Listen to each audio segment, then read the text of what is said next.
Jour 2 à Hong Kong, on commence avec un Shake Shack. Me demandez pas pourquoi la journée commence comme ça, j'en sais rien, peut-être le décalage horaire.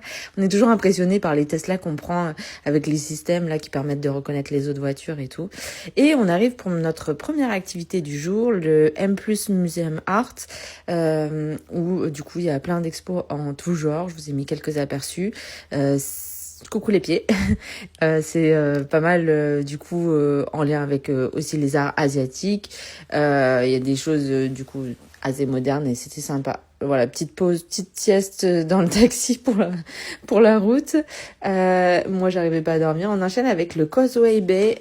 C'est un peu leur Times Square là-bas. Ça m'a aussi fait penser à Shibuya Street à Tokyo, où on a un gros passage piéton et tout le monde traverse d'un coup. On a bien aimé se balader dans le coin, on s'est pris un petit matcha à la vôtre. Et puis on a profité du sunset qui était incroyable. Après, pour tout vous dire, on s'est un peu perdu parce qu'on cherchait des toilettes et on s'est retrouvé dans les quartiers de luxe. Donc c'est toujours sympa à voir. Voilà, on a carrément filmé les toilettes tellement ça nous a impressionnés. On s'est déplacé ensuite vers le Ladies Market Sneaker Street.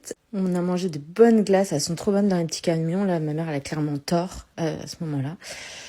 Et donc là, c'est un marché extérieur, un peu comme on peut retrouver en Thaïlande et tout. Il y a plein de contrefaçons et de choses en tout genre. Je voulais juste vous montrer comment on prend le métro avec le téléphone. Bon, pas si simple pour ma mère que ça.